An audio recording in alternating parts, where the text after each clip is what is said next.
Hi నమస్తే, నేను మీ నాగేశ్వర్ దేవులపల్లి. మీరు చూస్తున్నారు మన సేవ తెలుగు యూట్యూబ్ ఛానల్.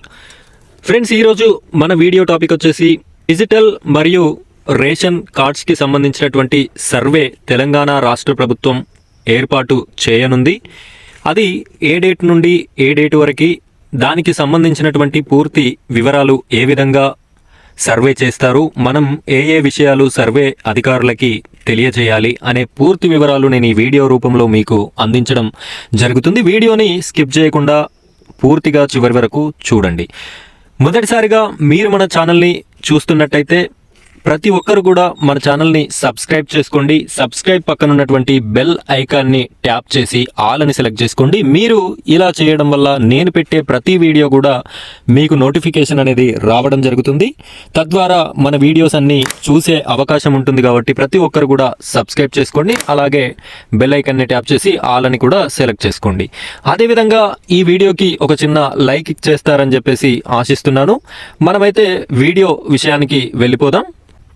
ఫ్రెండ్స్, ఇక్కడ తెలంగాణ రాష్ట్ర ప్రభుత్వం శ్రీ రేవంత్ రెడ్డి ముఖ్యమంత్రి వర్యులు ఉన్నతాధికారులతోని సమీక్షా సమావేశం నిన్నటి రోజున నిర్వహించడం జరిగింది.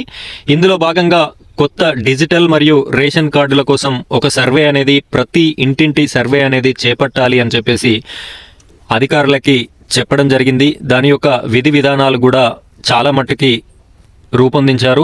వాటి గురించి మనం ఈ వీడియోలో ఎక్స్ప్లెయిన్ చేద్దాం. అక్టోబర్ 3 నుండి 7 వరకు, అక్టోబర్ ఈ రోజైతే 1వ తారీఖు, 3వ తేదీ నుండి 7వ తేదీ వరకు రాష్ట్రంలో ఈ సర్వే అనేది చేపట్టాలి అని చెప్పేసి నిర్ణయించడం జరిగింది. అయితే ఈ సర్వే అనేది ప్రతి నియోజకవర్గానికి 2 చోట్ల సుమోటోగా తీసుకొని పైలట్ ప్రాజెక్టుగా దీన్ని లాంచ్ అనేది చేయడం జరుగుతుంది. అది ఏ విధంగా సెలెక్ట్ చేయాలి, ఎవరు సెలెక్ట్ చేయాలి, దాని యొక్క అధికార బాధ్యతలు ఎవరికి ఉంటాయి అని చెప్పేసి మనం ఒకసారి చూసినట్టయితే, మన జిల్లా పాలనాధికారి కలెక్టర్ గారి చేతిలో ఈ అంశాలని పెట్టడం జరిగింది. ప్రతి జిల్లాకి ఉన్నటువంటి కలెక్టర్ గారు ఒక్కొక్క నియోజకవర్గానికి సంబంధించి 2 పేర్లని సెలెక్ట్ చేయడం జరుగుతుంది. ఒక గ్రామీణ ప్రాంతాన్ని, అదేవిధంగా ఒక పట్టణ ప్రాంతాన్ని కూడా సెలెక్ట్ చేస్తారు. ఈ 2 ప్రాంతాలని ఒక్కొక్క నియోజకవర్గానికి సెలెక్ట్ చేసి ఈ 2 ప్రాంతాలలో పైలట్ ప్రాజెక్టు రూపకంగా దీన్ని ముందుకు తీసుకెళ్లడం జరుగుతుంది. ఇక్కడ మనం ఒక విషయం గమనించాలి. ఒక పట్టణ ప్రాంతం మరియు ఒక గ్రామీణ ప్రాంతం అని చెప్పేసి సెలెక్ట్ చేయడంలో ఉన్న అంశాన్ని వివరించడం జరిగింది. అయితే ఒకవేళ నియోజకవర్గం గనక పట్టణ నియోజకవర్గం అయినట్టయితే 2 వార్డులని సర్వే అనేది చేస్తారు. ఒకవేళ నియోజకవర్గం గ్రామీణ ప్రాంతానికి సంబంధించిన నియోజకవర్గం అయితే 2 విలేజ్లని కూడా సెలెక్ట్ చేయడం జరుగుతుంది. దీనికి మన నియోజకవర్గం, మీ యొక్క నియోజకవర్గానికి సంబంధించి మీ విలేజ్ పేరు ఈ సెలెక్ట్ చేసిన లిస్ట్లో ఉందా లేదా అని చెప్పేసి పూర్తి ఇన్ఫర్మేషన్ అయితే మనకు 2వ తారీఖు రోజు రాత్రి వరకు తెలిసే అవకాశం ఉంది. ఎవరికైతే ఈ లిస్ట్లో పేరుంటుందో ఆ గ్రామానికి సంబంధించిన వారు, ఆ సిటీకి సంబంధించిన వారు, ప్రతి ఇంటింటికి సంబంధించిన సభ్యుడు అనేవాళ్ళు అందరూ కూడా ఉండాల్సిన అవసరం ఉంటుంది. కుటుంబం మొత్తం కూడా ఉండాలి. సర్వే అధికారులు మన ఇంటి వరకే, మన కుటుంబం దగ్గరికే సర్వే అధికారులు రావడం జరుగుతుంది. వీరు ముఖ్యంగా సర్వేలో తెలియజేయాల్సిన విషయాలు ఏంటి, వారు ఏమడుగుతారు, మనం ఏం చెప్పాలి. ఒకటి, కొత్తగా రేషన్ కార్డు ఎవరికి అవసరం ఉంది.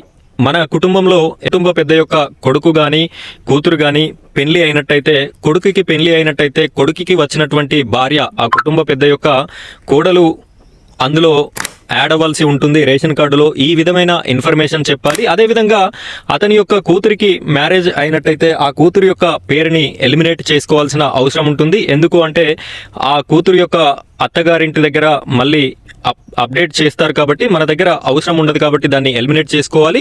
అదేవిధంగా ఇంకా పిల్లలు పుట్టినటువంటి వారి యొక్క ఇన్ఫర్మేషన్ని యాడ్ చేసుకోవాల్సి ఉంటుంది. దీనికి సంబంధించిన ఇన్ఫర్మేషన్ కూడా మనం సర్వే అధికారులకి తెలియజేయాలి. అదేవిధంగా మన నుండి దూరం అయిపోయినటువంటి వారు, అంటే మన నుండి శాశ్వతంగా దూరం అయిపోయినటువంటి, మరణించినటువంటి వారి యొక్క పేర్లను కూడా మనం ఈ రేషన్ కార్డు నుండి తొలగించాలి. కాబట్టి వారికి సంబంధించిన పూర్తి ఇన్ఫర్మేషన్ని, నిజమైన ఇన్ఫర్మేషన్ని మనం అందించాల్సి ఉంటుంది. కాబట్టి ఈ ఇన్ఫర్మేషన్ మొత్తం కూడా మనం సర్వే అధికారులకి తెలియజేయాలి. ఈ విధంగా మొత్తం ఇన్ఫర్మేషన్ వారికి చెప్పిన తర్వాత సర్వే అధికారులు మన కుటుంబానికి సంబంధించి ఒక గ్రూప్ ఫోటో అనేది తీసుకోవడం జరుగుతుంది. అది మన ఇష్టం ఉంటేనే తీసుకుంటారు.